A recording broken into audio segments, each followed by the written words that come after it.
welcome to my channel. I'm Samita and today we're going to be talking about understanding the 7 chakras and their different principles and properties. Let's get into it.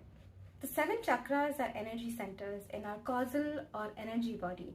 We all have a physical body and we have an energy body. It is often said that any manifestation of an ailment or illness that takes place within our physical body first manifests in our energy body. For example, if you're about to get a sore throat, people who are trained in viewing auras and viewing auric shields, people trained in the field of healing arts or pranic healing or Reiki will be able to see gray energy in your throat area and then be able to tell you like, hey, I think you're about to get a throat infection or something. So all of these things are as real as they are neglected in our day-to-day lives. So today I'm going to be talking about unpacking 7 chakras. The term chakra is from the language Sanskrit, which means wheel of light. And you can think of chakras as vibrant vortexes that are houses for different kinds of energies. These energies significantly contribute to our lives. Now, there are 7 main chakras going from down to up. The first chakra I'm going to be talking about is the root chakra or the Mooladhara chakra, located at the base of our spine. When this chakra is balanced and energized, it stands for grounding, stability, and primal instincts. These are areas in which this chakra empowers us. When this chakra is over-energized or overactivated, it can lead to feelings of feeling stuck in your day-to-day life or routine, not having enough enthusiasm, having excessive materialism or excessive fear regarding material things. When this chakra is depleted, there can be insecurity, lack of focus, lack of grounding, feeling disconnected from the world around you. These are feelings that are common if this chakra does not have optimum energy or life force energy, which is prana. Moving on to the second chakra, it's the sacral chakra, also called the Svadishtana, which is also known as the sex chakra. This chakra is responsible for sensual energy generation, creativity, expression. This chakra is the main center for sensual or sexual energy, which is also the energy that translates into creative energy when it is unused or untapped into. If this chakra is over-energized, it can lead to volatility, obsession, and excessive sexual desires, impulsiveness, addiction. If this chakra is blocked or depleted, it can lead to stagnation, creative blocks, lack of passion, lack of the need for connection, difficulty forming healthy relationships. Next is the solar plexus chakra or the Manipura chakra. Sometimes it is also called the stomach chakra, which is located just below the chest where your stomach begins. The general characteristics of a healthy functioning solar plexus chakra is self-confidence, empowerment, and personal growth. When this chakra is over-energized, it can lead to arrogance, aggressive behavior, and the need for control. If this chakra is blocked or depleted in its energy flow, it can lead to low self-esteem and low self-worth. It can lead to feelings of powerlessness, lack of self-esteem, low confidence, etc. The next chakra is the heart chakra or the Anahata chakra, which is responsible for love, ability to connect with others, compassion, and all of the things that are connected to essentially your heart being activated. When this chakra is over-energized, it can lead to a lack of boundaries, sacrificing oneself for the sake of others, and overbearing love that is too much to handle. Love comes off in a very smothering, constricting way and not a very free-flowing way if this chakra is over-energized. Excessive overactivation can also lead to anger, and that much of love is not reciprocated. When this chakra is under-energized or depleted, there is a sense of the lack of regulation of emotions, excessive fear, and wherever there is fear, love struggles to flourish because the opposite of love is not hate, the opposite of love is fear. So when someone is activating from the place of fear, there is no love, and when someone is operating from place of love, fear ceases to exist. So a depleted heart chakra leads to more fear, less love.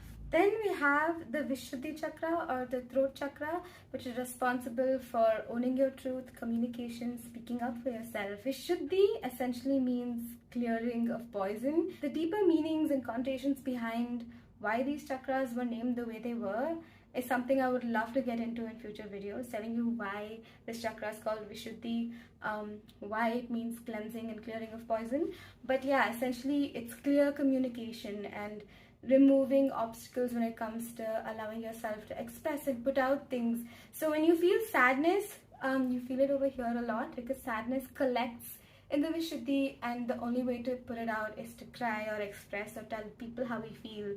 So it is definitely the center that derives its superpower from expression. When the Vishuddhi or the throat chakra is over-energized, it can lead to dominating communication, speaking without listening, or overpowering others with your words and not having the ability to listen, and the excessive need to speak a lot. When this chakra is depleted or does not have enough energy to sustain, it leads to the inability to voice your opinions or communicate effectively or have that empowered sense of expression.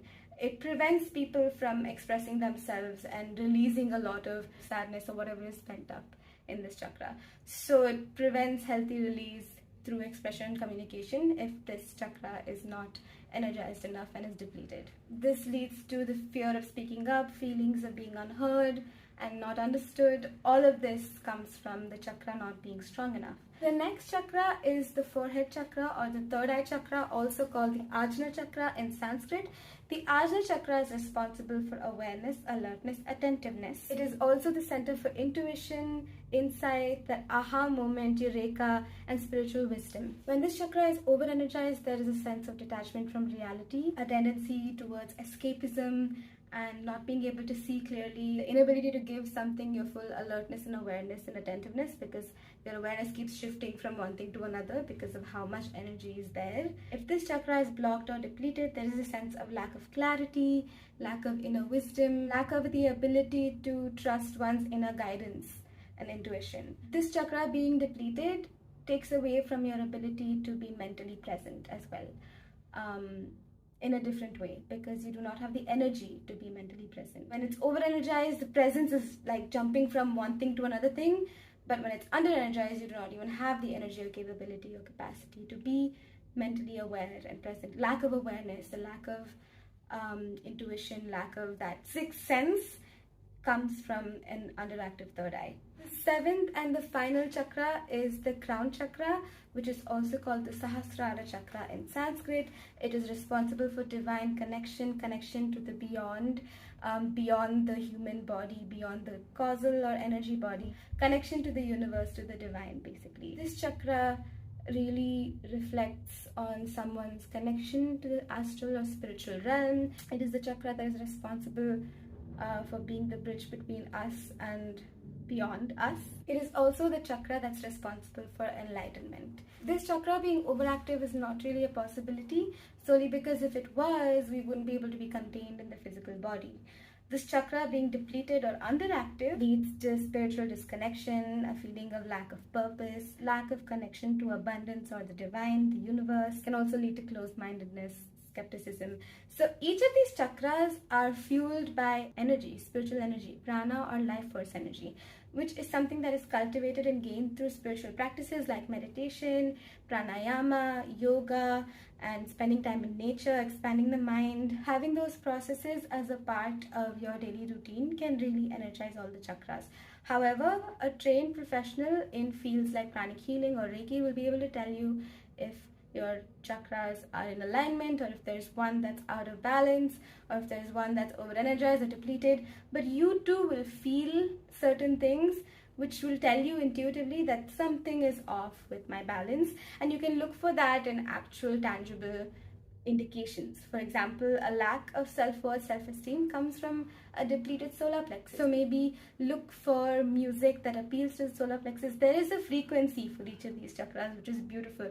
And there are so many videos on YouTube that have music that awakens each chakra, music that resonates with each chakra or activates it.